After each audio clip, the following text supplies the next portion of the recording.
নমস্কার বন্ধুরা, মিতা রান্নাঘরে আজকে বিহারি স্টাইলে চিকেন করব। কিভাবে করব আপনারা দেখুন। চিকেন তো অনেক রকমের খেয়েছে, এই রকমভাবে আপনারা করবেন, দেখবেন হাত চেটে খাবে। এই যে আমি চিকেনগুলো, এটা 1.5 কেজি চিকেন আছে, আমি ভালো করে ধুয়ে নিয়েছি। এই যে চিকেনটা করার জন্যে আমি 400 মতন পেঁয়াজ কেটেছি, আর এই যে গোটা রসুন, আদাটাকে আমি ঘষে দিয়েছি, আর গোটা জিরে, শুকনো লঙ্কা 4টে, ডালচিনি, এলাচ, লবঙ্গ, আর এই যে দুটো আলু দিয়েছি। কড়াই আমি তেল দিচ্ছি। প্রথমে আমি আলুটা ভেজে নেব। নিচ্ছি।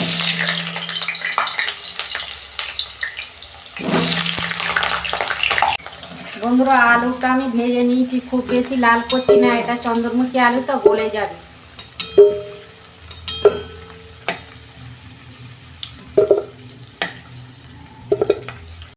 প্রথমে আমি 3টে তেজপাতা দিচ্ছি।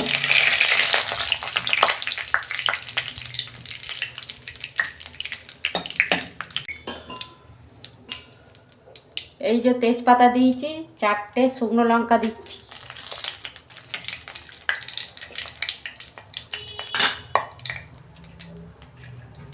ডালচিনি, এলাচ, লবঙ্গ,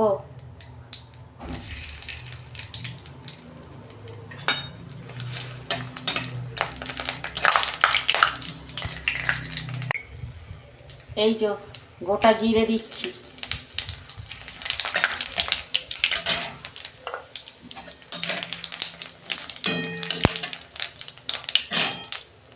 আদাটা ঘষে রেখেছিলাম, দিয়ে দিচ্ছি। এই যে রসুন, 10-15 কোয়া রসুন দিচ্ছি।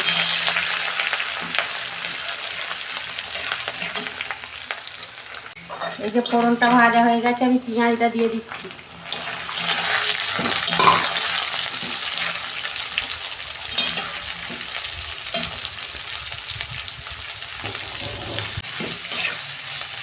আমি 1 চামচ নুন দিচ্ছি, পেঁয়াজটা নরম হয়ে যাবে তাড়াতাড়ি। দেখুন বন্ধুরা, পেঁয়াজটা আমি আর একটু লাল লাল করে ভাজবো, 2 মিনিট ভাজা হোক, তারপর একটা মশলা করে নিই। এই চিকেনটা বিহারি স্টাইলের চিকেন তো, সেই জন্যে রসুনটা বেশি লাগবে, আদাটা কম লাগবে। এই যে 10-15 কোয়া আমি রসুন, এটা আমি থেঁতো করে দেবো। এই যে 10-15টা আমি গোলমরিচ, এটাও আমি থেঁতো করে দেবো। এই যে রসুন আর গোলমরিচ আমি থেঁতো করে নিচ্ছি। এই যে বন্ধুরা, পেঁয়াজটা আমি ভেজে নিয়েছি। এই যে আমি চিকেনটা দিয়ে দিচ্ছি।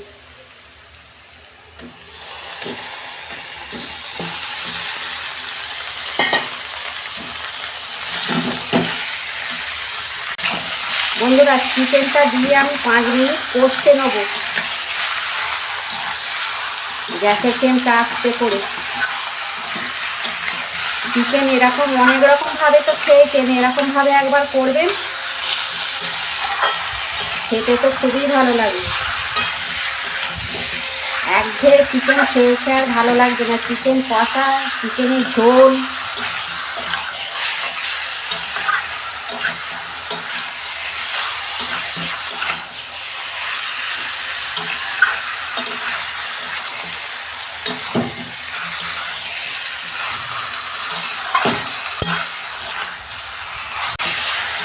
চিকেনটা আমি 5 মিনিট কষে নিয়েছি। আমি গ্যাসের ফ্লেমটা আস্তে করে আমি 5 মিনিট ঢাকা দিচ্ছি।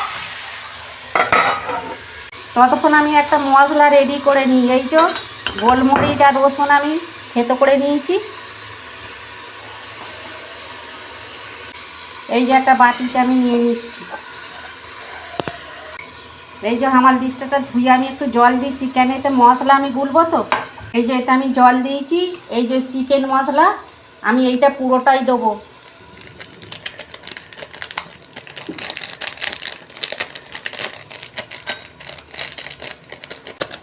এই যে চিকেন মশলা আমি পুরোটা ঢেলে নিয়েছি। মাংসটা বেশি আছে তো, ওই জন্য চিকেন মশলাটা একটু বেশি লাগবে।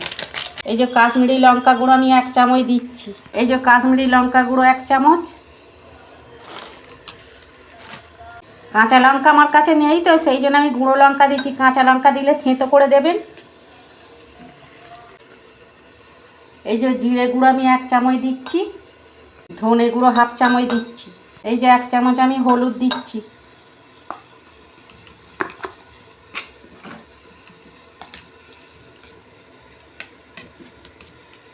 পেস্টটা আমি ভালো করে গুলে নেব।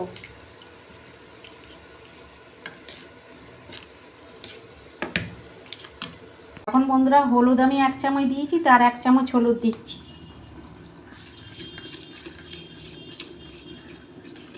এই যে ঢাকনাটা খুলছি, এই যে চিকেনটা আমার ভাজা ভাজা হয়ে গেছে।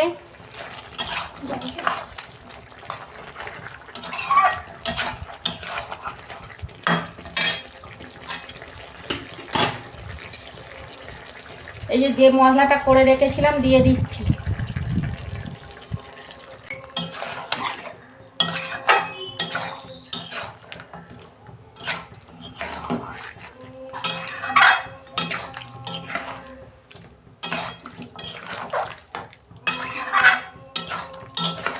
মশলাটা দিয়ে আমি 5 মিনিট একটু নেড়ে চেড়ে আমি ঢাকা দেবো। এই যে ঢাকা দিচ্ছি 5 মিনিট। এই যে ঢাকনাটা খুলছি বন্ধুরা,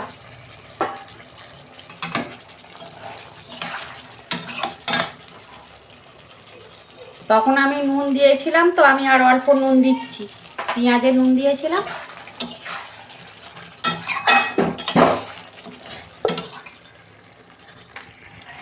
আলুটা দিয়ে দিচ্ছি।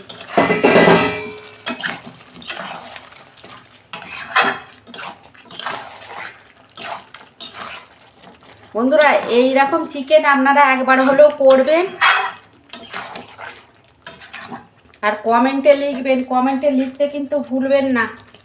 এই যে আমি একটা টমেটো কেটে রেখেছিলাম দিয়ে দিচ্ছি। বন্ধুরা আর 5 মিনিট আমি কষছে তারপর জল দেবো। আমি গ্যাসের ফ্লেমটা আস্তে করে ঢাকা দিচ্ছি। দেখুন বন্ধুরা ঢাকনা খুলছি, কত সুন্দর হচ্ছে দেখুন মাংসটা। খালি আমি এর আগে একবার ঢাকনা খুলে নেড়ে দিয়েছিলাম। এইতে কিন্তু আমি ঠান্ডা জল দেবো না, এতে আমি গরম জল দেবো। দেখুন বন্ধুরা মাংসটা আমার কষানো হয়ে গেছে। আমি এই যে গরম জল দেবো।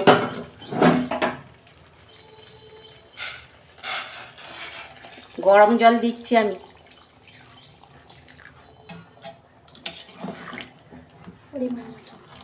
পরিমাণ মতো জল দিচ্ছি। আপনারা যেরকম ঝোল খাবেন, আমি খুব একটা বেশি তো ঝোল করব না, আপনারা যেরকম খাবেন সেরকম দেবেন।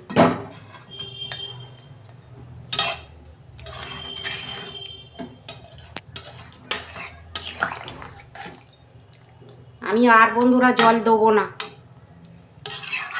আমি এবার মাংস সেদ্ধ হয়েই গেছে, আমি 10 মিনিট মতো ঢাকা দিচ্ছি গ্যাসের ফ্লেমটা আস্তে করে।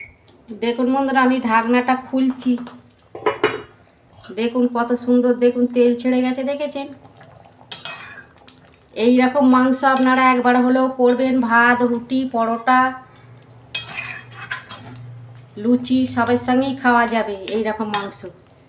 কত সুন্দর হয়েছে দেখুন, কালারটা কত সুন্দর এসেছে।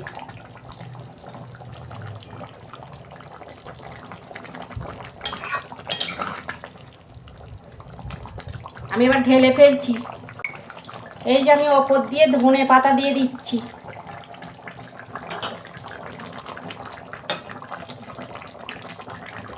আমি গ্যাসের ফ্লেম বন্ধ করে এবার আমি ঢেলে ফেলছি।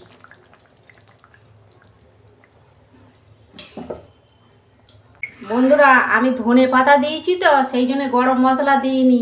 ধনে পাতা সেন্টটা তাহলে চলে যাবে গরম মশলা দিলে। ধনে পাতা দিলে আর গরম মশলা দিতে লাগে না।